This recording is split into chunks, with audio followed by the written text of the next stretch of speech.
세상에는 네 종류의 사람이 있다고 합니다. 첫째는 하나님 앞에서도 웃고 사람들 앞에서도 늘 웃는 사람이 있다 합니다. 그랬으면 좋겠지요? 아멘을 했는데 그 다음 얘기하기 어렵습니다. 아멘을 하고 나니까. 그런데 하나님 앞에서도 늘 웃고 사람 앞에서도 늘 웃을 수 있는 사람은 극단적입니다. 아무런 염려 근심이 없고 믿음이 너무 좋아서 온전히 천국이 이루어진 사람이거나 미안하지만 정신병자거나 둘 중에 하나랍니다.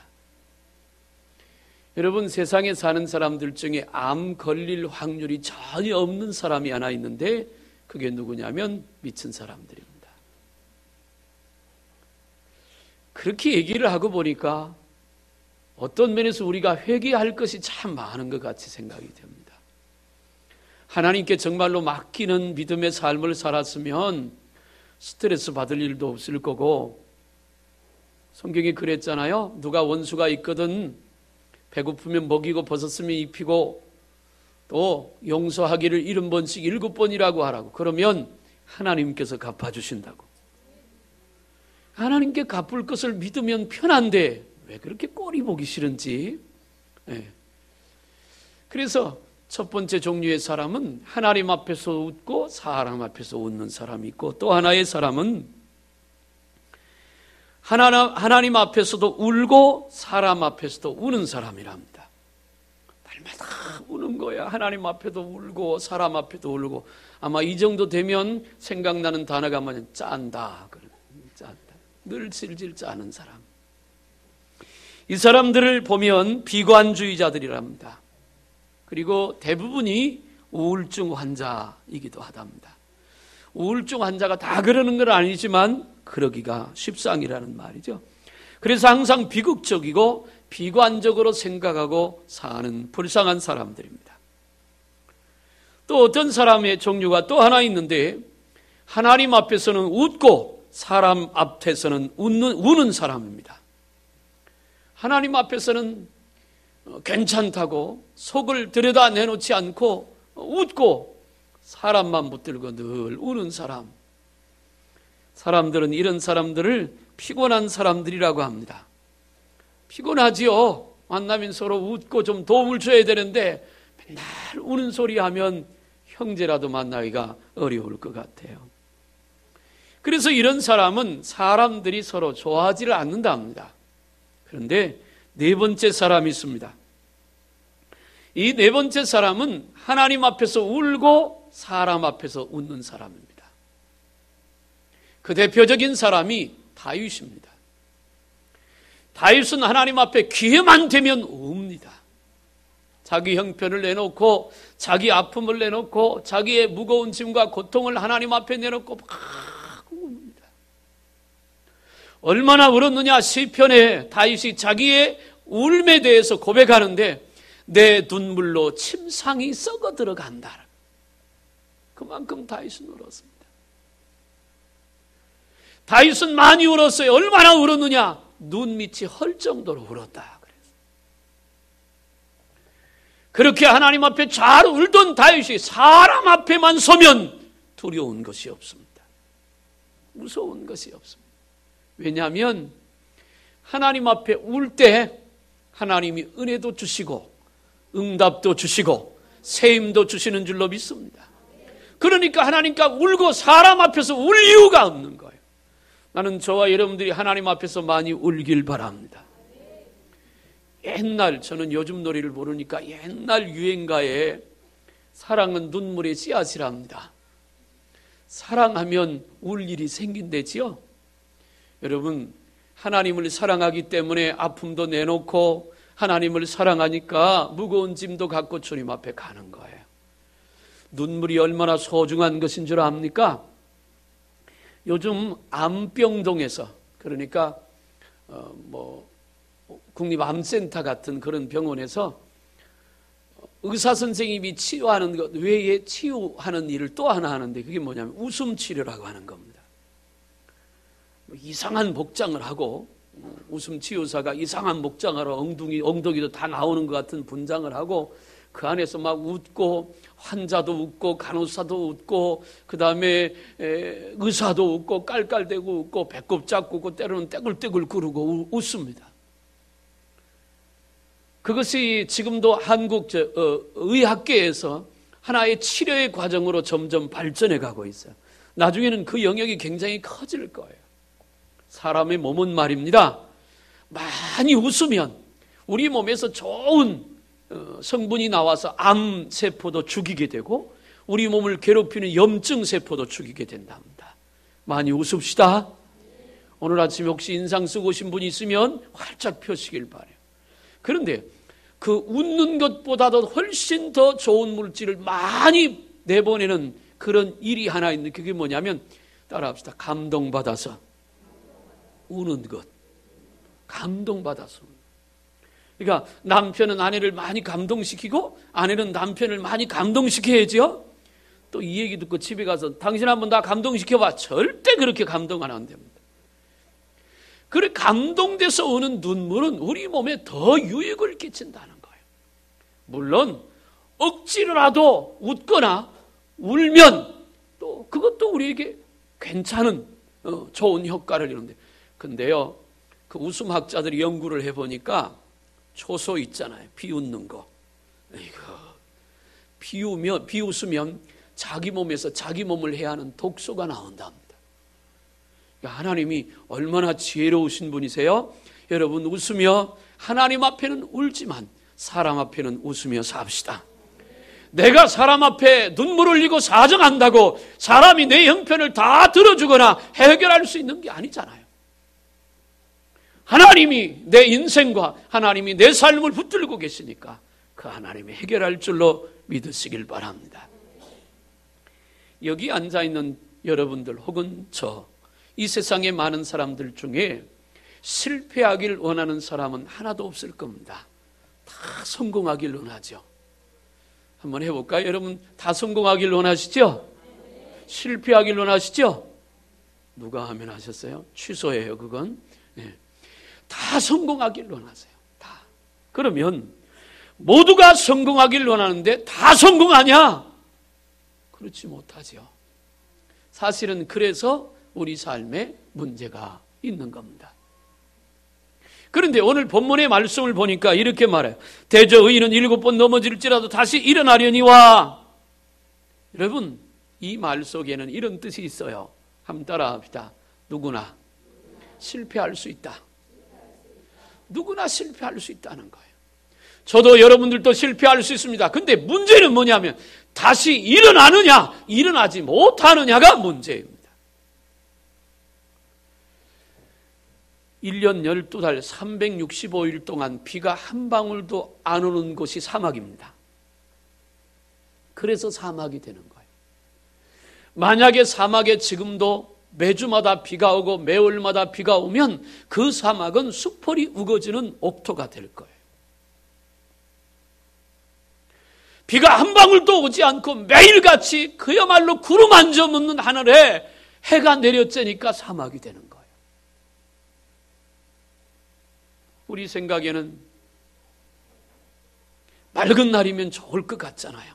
항상 좋은 건 아니죠. 인생도 마찬가지입니다. 어느 날은 잘 될 때가 있고 어느 날 때는 잘 안 될 때가 있어요. 그런데 성경을 가만히 보니까 이렇게 결론을 내릴 수 있어요. 따라합시다. 하나님은 실패자는 안아도 포기자는 버리신다. 성경을 보니까 오늘 본문 보니까 그래요. 실패자는 하나님이 다시 기회를 주지만 아예 포기한 사람은 하나님도 포기하십니다. 실패했다는 말은 과정이 있었다는 말입니다. 노력했다는 말입니다. 힘썼다는 말입니다. 최선을 다해서 해봤다는 말입니다. 그런데도 실패했습니다. 그 사람에게는 하나님이 다시 기회를 주십니다. 일어서려고 할 때 하나님이 도와주세요. 그런데 아예 포기해버렸습니다. 못해. 어제도 난리가 한번 났었죠? 뉴스에 말입니다. 50대 남자가 가스를 집에 틀어놓고 폭파시키겠다고. 주변 사람들을 경찰들이 다 피난 보내고 조용해서 몇 시간 있다가 조용해서 들어가 보니까 자살해서 죽었습니다. 이게 포기입니다. 어떤 목사님이 설교를 막 하다가 그런 소리 해가지고 웃었습니다. 포기는 배추 셀 때만 쓰는 겁니다. 유치한 얘기인데 재밌더라고요. 그렇습니다. 예수를 믿고 하나님의 자녀로 사는 사람은 포기할 수 없습니다. 포기해서도 안 되고 포기할 필요가 없습니다. 왜냐하면 하나님은 우리의 모자람도 아시고 하나님은 우리의 부족함도 아시고 하나님은 우리의 실수도 아시고 하나님은 우리의 실패도 아십니다. 중요한 것은 다시 일어서는 거예요. 다시. 실패는 자기를 사랑하는 것입니다. 왜? 자기 사랑하니까 열심히 노력하다가 실패한 거예요. 포기는 자기를 죽이는 일입니다. 요즘 참 살기가 어렵다고 말해요. 정부의 경제지표는 소득이 좀 올라가고 지난달에 카드 쓴 것이 대한민국에서 역사 이래로 가장 많았대지요. 소비가 많이 살아난다. 그런데 우리 집 소비만 안 살아났잖아요. 지방은 그 영향이 참 늦게 와요. 어려운 때를 살아가요. 또 생각지 않은 일을 겪을 수도 있습니다. 해결하지 못한 문제 때문에 답답할 수도 있습니다. 그러나 한 가지만 기억합시다. 하나님은 살아계십니다. 하나님은 살아계십니다. 그리고 우리 귀에 귀를 기울이고 계십니다. 아무리 절벽 낭떠러지에 서 있어도 하나님이 붙잡으면 떨어지지 않는 것이고 아무리 평지에 있어도 하나님이 데려가시면 가야 합니다. 그런 얘기를 들어봤습니다. 속담에 접신물에도 사람이 빠져 죽는다는 말이 있잖아요. 그렇답니다. 실제로 그렇다네요. 죽으려면 그렇대요. 참 신기한 일입니다. 여러분, 우리는 하나님을 믿습니다. 창조주 되신 그 하나님을 믿습니다. 모든 것의 주인 되시는 하나님을 믿습니다. 죽음다도 살리시는 그 하나님을 믿습니다. 어떤 가운데서도 붙잡기만 하면 다시 새 힘을 공급받을 수 있는 그 하나님을 우리는 믿습니다. 그러니까 포기하지 마십시오. 실패는 있을 수 있습니다. 하나님은 실패하는 자는 다시 일으키지만 포기하는 자는 하나님도 포기할 수 있습니다. 오늘 몇 사람을 좀 소개하려고 합니다. 시간이 되면 5사람 소개할 거고 안 되면 3사람 내지 4사람 설교할 거예요. 첫째는 따라합시다. 건강에서 실패한 히스기야. 히스기야는요 25살에 왕이 됐습니다. 그래가지고 53살에 53살에 죽었어요. 근데 히스기야가 유다의 왕이 딱 된 다음에 그는 왕이 되자마자 하나님 앞에 바로 서는 나라를 세워야 되겠다 결심하고 나라를 개혁하기 시작합니다. 전국 곳곳에 세워졌던 우상들을 다 무너뜨리고 하나님의 말씀인 율법을 선포합니다. 그리고 백성들에게 하나님 앞에 예배하고 돌아오도록 만들었어요. 이스라엘 역사의 최고의 성군이 다윗입니다. 다윗은 이스라엘 역사의 위대한 왕인데 그 다윗 다음으로 성군으로 일컫는 사람이 히스기야 왕입니다. 그만큼 히스기야는 믿음의 사람이고 하나님의 사람이에요. 그가 나라를 하나님이 기뻐하는 나라로 개혁하니까 하나님께서 히스기야가 다스리는 유다 나라를 복주기 시작합니다. 잘 살게 됩니다. 우한질고가 떠나게 됩니다. 경제적으로 풍성하게 됩니다. 한 번은 아수르가 예루살렘을 포위했습니다. 18만 5천 명의 대군을 이끌고 와서 예루살렘을 포위해놓고 몇 달 동안 협박을 하고 공갈을 하고 막 위협을 합니다. 히스기야는 하나님을 믿는 사람이지만 아수르 군사 18만 5천 명과 싸울 만한 힘이 없어요. 그걸 잘 압니다. 그러니까 히스기야는 예루살렘 성문을 굳건하게 닫고 문을 안 열어 몇 달 동안 그러고 있어요. 그러니까 아수르 왕 사네립이 편지를 써가지고 보냅니다. 네가 믿는 하나님은 없고 우리가 믿는 신이 진짜고, 이러면서 막 편지를 조롱하면서 보내니까 히스기야가 기가 막히잖아요. 그걸 들고 하나님 성전에 올라갑니다. 하나님, 살아계신 하나님이 이런 멸시와 천대를 받아도 되겠습니까? 살아계신 하나님이, 하나님의 백성들이 이렇게 대접을 받아도 되겠습니까? 이거 좀 보세요. 하나님 앞에 편지를 펴놓고 기도해요. 하나님이 그 기도를 들으셔서 그 밤에 아수르 군사 18만 5천 명을 하나님이 죽이신 줄로 믿습니다. 그만큼 믿음의 사람이에요. 내가 가진 것 없다고 포기할 게 아닙니다. 내가 할 수 있는 능력이 없다고 좌절할 필요도 없습니다. 어차피 우리 인생은 내 힘으로 사는 게 아니라 살아계신 하나님을 의지하는 믿음의 힘으로 사는 줄로 믿습니다. 히스기야는 그래서요, 그렇게 믿음으로 하나님 앞에 섰어요. 그러다가 어느 날 병에 걸렸는데, 히스기야가 죽을 병에 걸렸습니다. 하나님께서 선지자를 보내서 히스기야 왕에게 말합니다. 너는 이제 죽을 날이 다가왔으니까 유언을 남기고 죽을 준비하라. 그리고 가버려요. 뭐 때문에 그런지 왜 그런지 이유도 말씀하지 않고 선지자를 보내가지고 너 죽을 준비하라 그러고 보내버립니다. 자, 보세요. 병원에 갔더니 의사 선생님이 당신 석 달밖에 못 삽니다. 그러면 그 병원 의사 선생이 안 믿어줘서 다른 병원으로 또 가서 검사하잖아요. 아니면 의사가 그렇게 해도 난 아니야, 오래 살 거야 라고 얘기할 수도 있잖아요. 그런데 전능하신 하나님, 히스기야는 하나님이 어떤 분인 줄, 하나님이 누구인 줄 알잖아요. 그런데 그 하나님께서 히스기야에게 말하는 건 너 죽을 거야. 사형 선고가 내린 거예요. 뭐 때문에 병이 왔는지는 모르지만 대부분의 신학자들은 히스기야가 교만해서 하나님께서 그를 데려가려고 하셨다라고 얘기해요. 건강에 실패했잖아요. 아프고 싶은 사람이 어디 있어요? 다 건강하길 원하지. 나는 우리 큰 사랑교회 성도들이 병 걸리지 말고 다 건강하길 바랍니다. 다 씩씩하길 바라요. 그런데 단 건강해가지고 하나님 배반할 것 같으면 그냥 계속 아프세요. 그게 복이니까. 그러나 건강해서 하나님 기쁘시게 하는 일에 아름답게 쓰임 받으려면 건강 꼭 하시길 바랍니다. 히스기야가 사형 선고를 받았잖아요.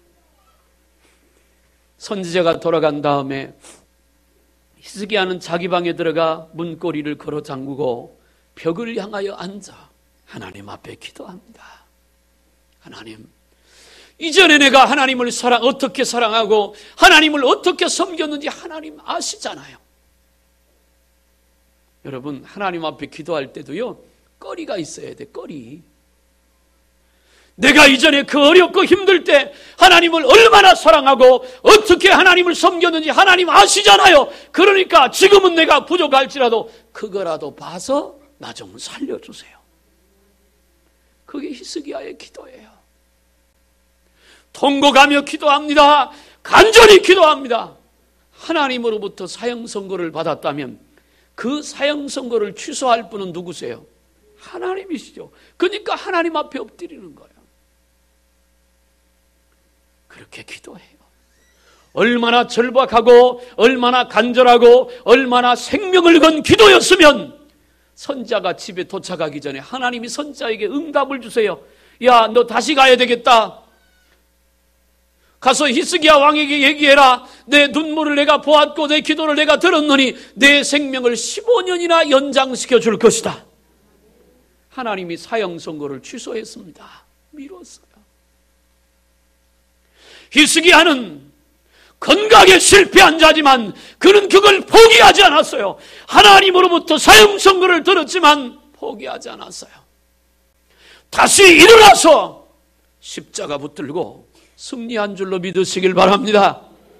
사랑하는 여러분, 혹시 여러분은 삶 속에 건강에 실패한 분이 있거든. 십자가 붙들고 다시 일어나길 바랍니다. 하나님이 등치 못함이 있겠습니까? 하나님 앞에 문제를 가지고 나오는 자는 사모해서 그 주님의 옷자락만 잡아도 나을 줄로 믿은 자들은 다 나왔어요. 두 번째는 사업에 실패한 베드로를 얘기하고 싶어요. 살아가다 보면 일에서 실패할 때가 있지요. 세상에 말입니다. 아무리 큰 재벌을 갖고 있는 사람도, 재벌인 사람도 세상에서 실패하지 않고 성공만 한 사람은 없습니다. 아까도 말씀드렸지만 1년 내내 맑은 날만 있으면 좋을 것 같지만 1년 내내 맑은 날만 있으면 사막이 돼서 사람이 살 수가 없어요. 인생도 똑같은 거예요. 1년 내내 좋은 날만 있으면 좋을 것 같잖아요. 그죠? 결혼하기 전에 처녀의 얼굴 주름살 없었던 그 모습이 없으면 좋겠고, 흰머리 안 생겼으면 좋겠고, 배 안 나왔으면 좋겠고. 어제도 신방하다가 그런 얘기를 했습니다마는 세월이 가는 대로 사는 게 은혜인 줄로 믿습니다. 그거 뭐 공사하고 그래요. 요즘요 정부에서도 옛날에 박정희 대통령이 새마을 운동하면서 하천 같은 걸 전부 다 콘크리트를 해놨는데 그거 다 뜯어 고치잖아요. 자연 생태 하천을 만들어서. 자연 그대로 놔두면 아무리 더러운 물도 4km 이내에 다 정화돼서 먹을 물이 된대요. 자연적으로. 근데 이 콘크리트 물을 내놓으니까 쏟아지기도 한꺼번에 쏟아지고 정화도 안 되고 더러워지니까. 하나님이 만드신 게 최고예요. 베드로도 말입니다. 나면서부터 갈릴리 바다에서 고기를 잡는 어부잖아요. 그게 베드로의 사업이에요. 베드로가 그물을 내려 고기를 잡아다가 팔아서 가족을 먹여 살렸으니까 생업이잖아요. 그런데 그 밤에는 유들리 고기를 한 마리도 잡지 못했습니다. 전문가는 말입니다. 시작을 딱 해보면 오늘 이게 될지 안 될지 알잖아요. 여러분 그건 모르세요? 요리 전문가 아니에요, 여러분? 요리 전문가.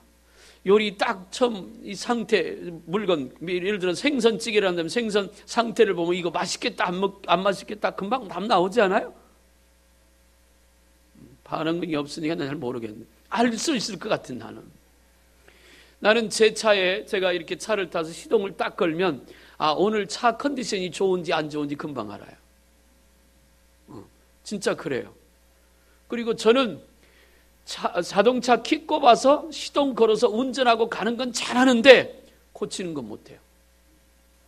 근데 한 가지 잘하는 게 있어요. 차 소리에 예민해요. 딱 운전을 가다가 무슨 소리가 나면 카센터 가요. 이 소리 나는데 그럼 금방 또 고치고.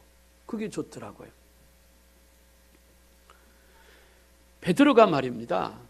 어부니까 바다의 전문가잖아요. 몇 시쯤에 고기를 많이 잡고 어디에 고기 있는지 잘 알아요. 근데 한 마리도 못 잡았으니까 저 같으면 한 밤 12시쯤 돼서 그랬어요. 야 가자. 오늘은 고기 잡는 거 틀렸어. 그랬을 것 같아요. 여러분같이 끈기 있는 분은 새벽까지 잡았을지 모르지만 저 같으면 야 오늘은 틀렸어. 가자. 그런데 베드로는 그러지 않았어요. 밤이 새도록 그물을 내려요. 끝까지. 그럼 무슨 얘기예요? 최선을 다해서 노력했단 말입니다. 우리 예수 믿는 사람도 무슨 일을 하든지 최선을 다해야 할 줄로 믿습니다. 기도를 해도 적당히 하지 마세요. 예배를 드려도 적당히 하지 말고 온 마음과 힘을 다해 최선을 다하길 바랍니다. 거기에 하나님의 역사가 있는 거예요. 그 베드로를 그 아침에 예수님이 찾아오잖아요. 실패하고 낙심해 있는 베드로를 찾아와서 예수님께서 말해요. 깊은 곳으로 가서 그물을 내리라. 베드로가 짜증이 났지만 이렇게 말합니다. 선생님, 내가 밤이 맞도록 고생을 했지만 한 마리도 잡지 못했습니다. 그런데 선생님이 말씀하시니까 말씀에 의지하여 그물을 내리리라. 그리고 그물을 내렸더니 그물이 찢어지도록 고기를 잡은 줄로 믿습니다. 베드로가 초저녁에 그물 내리는 거 그만두고 집으로 갔더라면 그 아침에 예수님 어떻게 만나요? 못 만났지. 최선을 다하는 삶 속에 하나님의 역사가 있는 줄로 믿습니다. 사업의 실패도 다시 일어서면 됩니다. 힘이 들면 다시 힘을 내면 돼요. 하나님 의지하시면 됩니다. 하나님 붙잡으면 돼요. 우리 주님은요, 사업에도 능한 분이세요. 어떤 장로님이 사업을 했는데 목사님에게 장로님, 목사님 우리 가게에 와서 예배 좀 드려주세요. 그래서 권사님들 몇 분하고 가게에 예배를 드리러 갔대요. 그랬더니 장사하던 물건은 싹 치워지고 가게 저 뒷편에다가 뭐라고 써놨느냐면 프랑카드를 하나 딱 붙였는데 폐업 감사 예배 그렇게 써놨더래요. 망했다는 얘기잖아요. 망했는데 뭐가 감사하냐고 목사님이 설교하다가 물어봤더니 망하게 하신 분도 하나님이실 테니까, 그리고 머지않아 또 좋은 사업 주실 테니까 그러더래요. 그래서 목사님이 할 말이 없다고 믿음 좋다고 속으로 그러고 왔대요. 두세 달 지났는데 또 연락이 왔어요. 목사님 오셔서 예배 좀 드려주세요. 이번에는 개업 예배입니다. 갔더니 물건을 싹 바꾸서 다른 종목으로 사업을 다시 시작하더래요. 그런데요, 그 장로님이 예배를 마치고 나서 뭐라고 하는 거 아니? 그때 가게 문을 닫은 것이 얼마나 큰 축복인지 모르겠다고. 자기가 하고 있던 사업은 사양길이어서 더 가지고 있었더라면 빚더미 안 잡고, 새로 시작하는 이 사업은 이제 유행을 타기 시작해서 잘 된다고. 할렐루야. 무슨 말이냐면 아무리 실패했더라도 십자가 붙들고 다시 일어나면 주님이 붙잡아 줄 줄로 믿으시길 바랍니다. 하나님은 실패한 사람은 다시 붙잡아 주지만 포기한 사람은 하나님도 포기한다는 사실을 여러분 기억하시길 바랍니다. 그리스도 안에서는 포기는 없어요. 예수 안에서는 포기할 필요가 없습니다. 하나님은 여전히 살아계시기 때문에 그래요. 세 번째 사람을 또 하나 소개합니다. 요나를 소개하고 싶은데요, 요나는 사명에 실패한 사람입니다. 하나님께서 우리에게 종종 어떤 일을 맡기십니다. 우리는 그 일을 사명이라고 말해요. 그런데 보세요. 목사의 사명이 있고 장로 권사의 사명이 있고 집사의 사명이 있습니다. 영혼들을 책임진 목장의 사명이 있고 기관 임원들의 사명이 있고요, 교사들의 사명이 있어요. 그러면 어때요? 여러분들이 금년에 받은 사명은 열매가 있나요? 성공했어요? 눈이라도 깜빡깜빡 해보세요. 그렇지 못했어도 상관없어요. 하나님이 내게 사명을 주셨는데 내가 그 사명 제대로 이루지 못했어도 괜찮아요. 왜냐하면 지금부터 다시 하면 되니까. 주님이 재림하시기 전까지는 기회가 있으니까. 우리에게 기회가 있는 거예요. 요나에게 하나님의 말씀이 임합니다. 너는 니느웨에 가서 주의 말씀을 증거하라. 니느웨는 아수르의 수도입니다. 아까 아수르가 18만 5천 명을 예루살렘에 보냈다가 다 멸망했다 그랬는데, 이 아수르는 이스라엘을 많이 괴롭히는 나라입니다. 사람을 잡아가고 죽이고 있는 거 다 빼앗기고 왼수예요. 그러니까 니느웨가 유다의 선지자인 요나가 니느웨에 가서 복음을 증가하라고 하는 하나님의 말씀이 들리니까 싫은 거예요. 그들은 망해야 하다는데 내가 가서 전하면 산다는 거예요. 그래서 도망갑니다. 요파 항구로 내려갔더니 다시스로 가는 큰 배가 하나 있어서 그 배 타고는 배 밑창에 가서 잡니다. 에라 모르겠다. 아무도 모르겠지. 그런데 하나님은 그 요나를 추적하잖아요.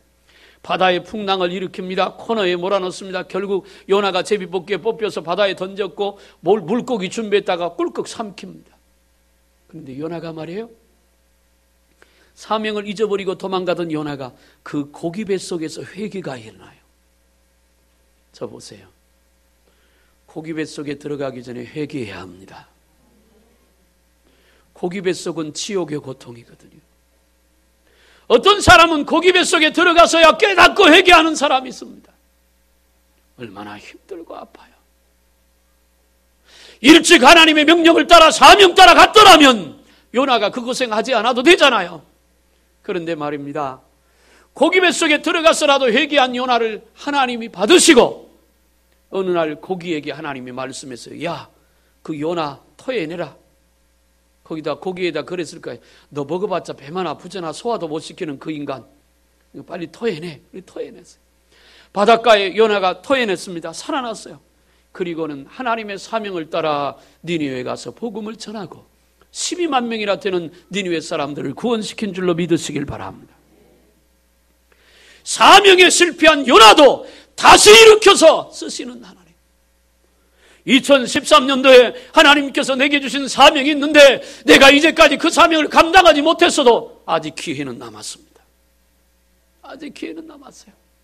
다시 십자가 붙들고 일어서세요. 하나님 말씀 붙들고 일어서시길 바랍니다. 그러면 하나님께서 여러분들에게 은혜 주시고 능력 주셔서 사명 감당하기에 부족함이 없도록 축복할 줄로 믿으시길 바랍니다. 어느 개척교회 목사님 얘기입니다. 교회를 개척했습니다. 교회를 개척하고 나면 주변에는 이미 큰 교회들이 참 많이 있잖아요. 목사님하고 사모님하고 열심히 전도를 합니다. 전도지를 보내고 사람들 만나고 전도하고 문을 두드리고 그렇게 전도지를 넣었는데 아무리 전도를 해도 등록하는 사람이 하나도 없습니다. 그러다 보니까 포기하고 싶어집니다. 낙심이 되고 절망이 됩니다. 이 교회를 시작하는 것이 하나님의 뜻이 아닌 것처럼 생각되기도 하고 목사님은 자기 스스로 무능하게 생각되기도 합니다. 내가 이렇게 무능한가? 눈물로 밤을 지샐 때가 하루 이틀이 아니고 그런데 어느 날 초등학교 2학년 소녀 아이가 목사님에게 편지를 보냈습니다. 그 당시 목사님 교회는 어린 아이들만 몇 명이 나왔는데 그 중에 하나 초등학교 2학년 여학생이 목사님에게 편지를 보냈어요. 짧은 편지입니다. 내용인 즉 이런 것이에요. 목사님, 사모님, 바람 부는 추운 날씨에도 불구하고 전도지를 돌리는 모습을 유리창 안에서 보았습니다. 저는 잠자리에 들기 전에 목사님, 사모님을 위해서 기도하고 있어요. 이 짧은 성경, 짧은 편지입니다. 그 편지를 읽는 순간 목사님, 사모님 눈에서 눈물이 왈칵 쏟아지면서 그래도 하나님이 내 모습 보고 계셨네. 그건 아이가 보낸 편지가 아니라 낙심하고 좌절해 있는 목사님들과 사모님에게 주시는 하나님의 편지였습니다. 하나님이 보고 계시는구나. 그래, 하나님의 때가 분명히 있을 거야. 그 편지에 힘을 얻고 더 열심히 전도하고 기도해서 교회가 점점 부흥되고 성장했다는 실화입니다. 하나님이 우리에게 어떤 일을 맡기실 때 때로는 열매가 없어 보이기도 하지만 여러분들이 흘리는 땀과 눈물 하나님이 보고 계시는 줄로 믿습니다. 그리고 열매 맺게 하실 거예요. 하나님은 실패한 자는 일으키시지만 포기한 자는 하나님이 포기하세요. 실패는 할지라도 포기하지는 마세요. 우리가 믿는 하나님은 살아계시기 때문입니다. 하나만 더 얘기하겠습니다. 자기 관리에 실패했던 사람이 노아입니다. 창세기 6장에 보면 노아는 당대 의인이잖아요. 죄가 얼마나 가득 찼는지 하나님께서 그 시대를 심판하려고 결정할 정도로 타락한 시대에 하나님께서 그 시대를 구원할 사람으로 노아를 선택합니다. 성경은 말합니다. 노아는 하나님 마음에 합한 자라고 믿음이 좋았잖아요. 또 노아와 그의 가족이 얼마나 믿음이 좋으냐면 여러분 방주를 짓는데 120년이 걸렸습니다. 왜 그렇게 걸렸을까요? 톱 가지고 자르고 도끼 가지고 쪼개면 쉽지. 그때는 다 손으로 했습니다. 손으로. 고작 해봐야 돌 같은 걸로 잘라가지고 그 큰 방주를 지으니 얼마나 많이 걸렸겠어요. 그런데 신기한 일은 말입니다. 노아의 가족이 8명입니다. 8명이서 방주를 지었어요. 히브리서에 가보면 노아가 방주를 지을 때 사람들이 막 조롱하고 놀렸다 그랬어요.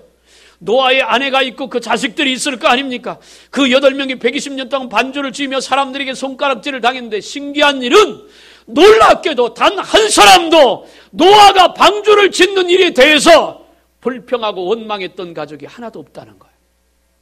나는 여러분들의 가정이 믿음 안에서 그렇게 하나 되길 바랍니다. 십자가 붙들고 믿음을 가는데, 믿음의 길을 가는데 하나 되어서 가면 얼마나 좋겠어요. 홍수 심판이 끝났습니다. 세상에는 노아의 가족만 남았잖아요.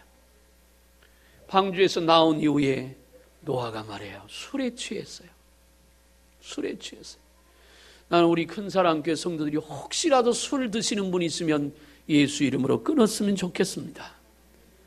나는 죽어도 못 끊습니다. 그럼 드시고 나오세요. 그냥 괜찮아요. 그러나 할 수 있으면 끊으면 좋겠죠. 왜? 노아처럼 실수할 수 있으니까. 노아가 술을 잘뜩 먹고, 왜 노아는 술버릇이 또 나빴어요. 왜 술만 먹으면 빨가벗는지 몰라. 노아 버릇이 그랬어요. 올랑 먹고 자는데 노아의 아들 중에 함이라고 하는 아들이 그걸 보고 형들을 불러가, 형제를 보고, 야, 이리 와보라고, 와, 형 와보라고, 아버지 저거 보라고, 저 창피하지 않나고 막 놀렸어요. 근데 또 그 자식이, 아버지가 술에서 깨니까 고자질한 자식이 또 생겼네. 아버지, 함이 아버지 놀렸어요. 아버지가 그 소리를 듣고 화를 냈어요. 여러분 보세요. 잘못은 누가 했어요? 자기가 했잖아, 아버지가. 그런데 그건 생각하지 않고 놀렸다는 말만 듣고 화를 내서 아들 함을 저주합니다. 근데 저주가 그대로 이루어졌잖아요. 무서운 거예요. 노아는 자기 관리에 실패한 사람입니다. 그래서 자식의 인생을 망친 사람이에요. 그런 아버지입니다. 그때 나이가 350살입니다.